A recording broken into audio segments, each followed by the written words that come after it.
Hello everyone, welcome to Nimbus online platform. So आज हम एक बहुत ही इंपॉर्टेंट वीडियो लेके आपके सामने आए हैं। पर्टिकुलरली ये उन स्टूडेंट्स के लिए है जो कि सिविल सर्विस एग्जामिनेशन की प्रिपरेशन स्टार्ट करने जा रहे हैं। जैसे आपको पता है, ये एग्जाम जो है वो उसको वर्ल्ड का टफेस्ट एग्जाम माना जाता है। सो इस जर्नी को स्टार्ट करने से पहले प्रॉपर प्लानिंग की बहुत ज्यादा जरूरत होती है, क्योंकि अगर आप इस एग्जाम की प्रिपरेशन स्टार्ट करते हैं तो इसका जो सिलेबस है, इसका जो एग्जाम पैटर्न है, ये जो इसके इंपॉर्टेंट एरियाज हैं जहां से जनरली क्वेश्चन पूछे जाते हैं, अगर आपको उनके बारे में पहले से पता होगा तो आपकी जो प्रिपरेशन है आप उसको बहुत ही इजीली अलाइन कर सकते हो और बहुत ही जल्दी जो है वो इस एग्जाम को क्रैक कर सकते हो। तो चलिए आज का वीडियो हम स्टार्ट करते हैं। जैसे कि मैंने बताया, आज के वीडियो में हम यूपीएससी सीएससी का लेटेस्ट एग्जाम पैटर्न और इसका जो सिलेबस है इसके बारे में आज हम डिस्कस करने जा रहे हैं। स्टार्ट करते हैं। सबसे पहले ये जो एग्जाम है ये 3 स्टेजेस में कनेक्ट किया जाता है, स्टेज 1, स्टेज 2 एंड स्टेज 3। और इस एग्जाम को क्वालिफाई करने के लिए इन तीनों ही स्टेजेस से आपको जो है वो गुजरना पड़ता है। स्टेज 1 जो है वो प्रिलिमिनरी एग्जामिनेशन बोला जाता है और इस एग्जाम में जो पेपर आते हैं वो आपके ऑब्जेक्टिव टाइप के पेपर्स होते हैं। ऑब्जेक्टिव टाइप मीन टू से आपको एक क्वेश्चन दिया होगा और उसके नीचे 4 ऑप्शंस दी होंगी और आपको उन चारों में से बेस्ट ऑप्शन जो है वो उसको टिक करना होगा। उसके बाद जो आपकी स्टेज 2 आती है वो मेंस एग्जामिनेशन इसको बोलते हैं और ये पेपर जो है वो सब्जेक्टिव पेपर्स होते हैं, यानी कि आपको क्वेश्चंस दिए होंगे और आपको उन क्वेश्चंस के आंसर खुद लिखने पड़ेंगे, जैसे कि आप अपने ग्रेजुएशन में या स्कूल में अपने आंसर्स को लिखते हैं। और जो आपकी थर्ड स्टेज है वो आपकी रहेगी personality test, that is basically personal interview. तो ये तीनों ही स्टेजेस जो हैं वो आपको इस एग्जाम को क्वालिफाई करने के लिए इन तीनों स्टेजेस से गुजरना पड़ता है। नेक्स्ट हम बात करें तो एलिजिबिलिटी, बहुत ही सिंपल एलिजिबिलिटी है। किसी भी स्ट्रीम से अगर आपने ग्रेजुएशन की हुई है then you are eligible for this exam. अगर हम इसके बाद एज लिमिट की बात करें और नंबर ऑफ अटेम्प्ट्स की बात करें, बिकॉज इसके अंदर जो नंबर ऑफ अटेम्प्ट्स हैं वो भी लिमिटेड हैं।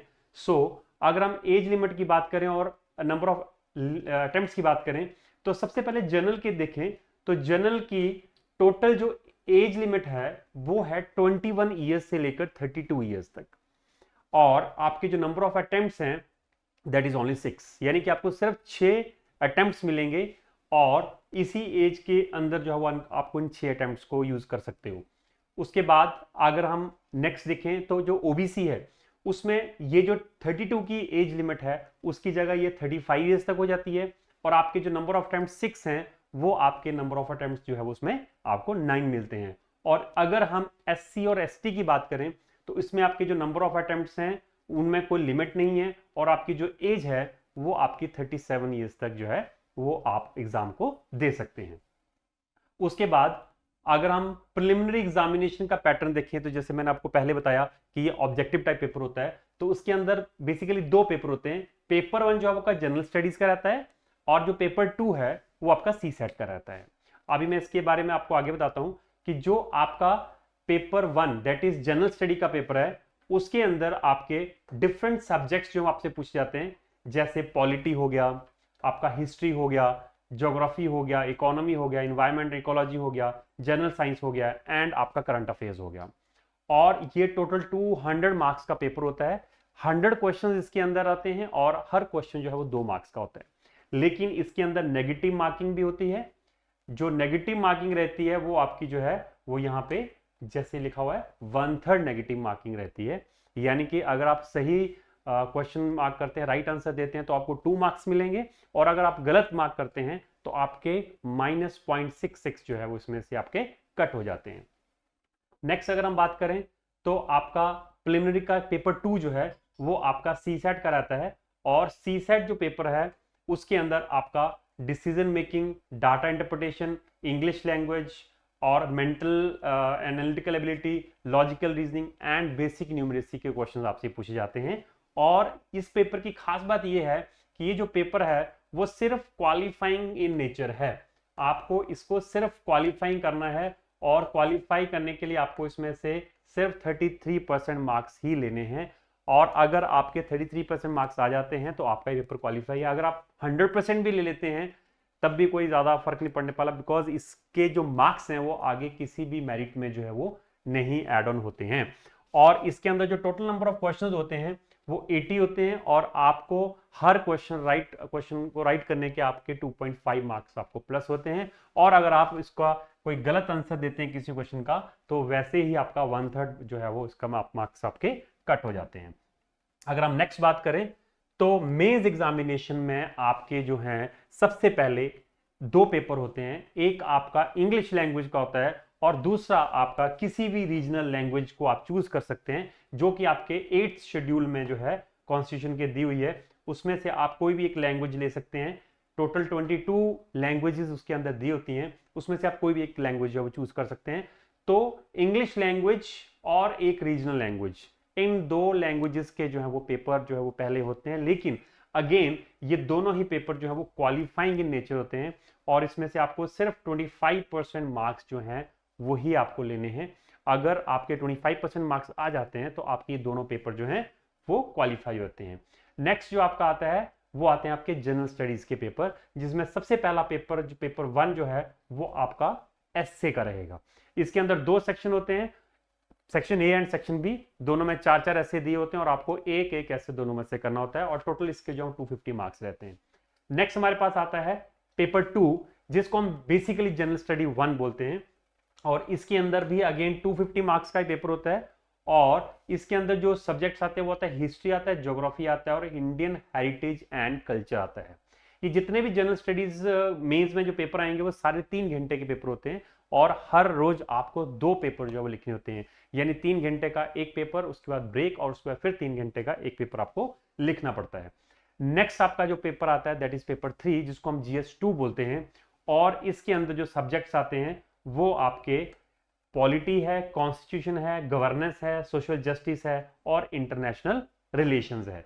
उसके बाद जो आपका पेपर 4 है वो आपका है GS3 बेसिकली, और इसके अंदर जो सब्जेक्ट्स आते हैं वो आपको यहाँ दिख रहे होंगे, इकोनॉमी है, बायोडाइवर्सिटी है, इन्वायरमेंट है, साइंस एंड टेक्नोलॉजी है।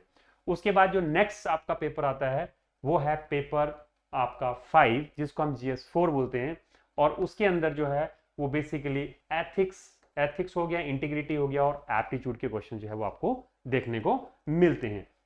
नेक्स्ट अगर हम बात करें, उसके बाद आपके ऑप्शनल्स के पेपर होते हैं, लेकिन एक ही ऑप्शनल का सब्जेक्ट आपको चूज करना है, जिसके आपको 2 पेपर दिए जाएंगे।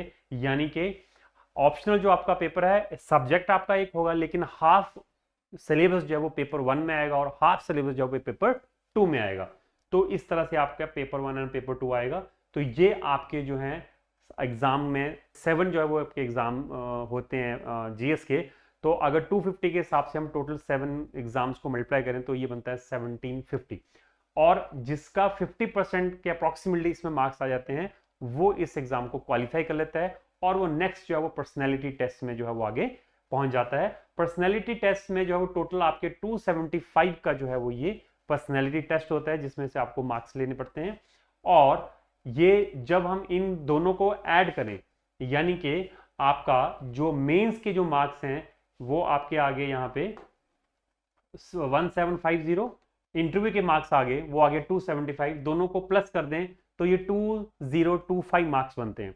तो जिनके 2025 में से अप्रॉक्सीमेटली 1000 या 1100 के आसपास मार्क्स आ जाते हैं वो नॉर्मली जो वो इस एग्जाम को क्रैक कर जाते हैं, और उसके बाद एक मेरिट बनती है, और मेरिट के हिसाब से जो है वो आपको सर्विस एलोकेट होती है। अगर आपका रैंक 1 है तो आप अपनी मर्जी की सर्विस ले सकते हैं, लेकिन अगर आपका रैंक थोड़ा नीचे है तो आपको फिर चॉइस आपसे पूछी जाती है। तो जो बाकी रैंक होल्डर्स आपसे आगे वाले उन्होंने ले लिया होगा, तो जो बची पोस्ट है उसमें से आपको जो है वो पोस्ट आपको चूज वहां से करनी पड़ेगी। तो इस तरह से ये हमारा पूरा सिलेबस रहता है और इस तरह से इसका एग्जाम पैटर्न रहता है। सो आई होप ये जो वीडियो है इसमें आपको काफ़ी हेल्प मिली होगी कि एग्ज़ाम की तैयारी करने के लिए कौन से सब्जेक्ट्स को हमें ज़्यादा जो है उसका ध्यान देना है, और कौन सा चीज़ें हैं जो आपको करनी है, और एग्ज़ाम पैटर्न क्या है। तो ये वीडियो से आपको आइडिया लगेगा कि इसकी तैयारी जो है वो किस तरह से करनी है।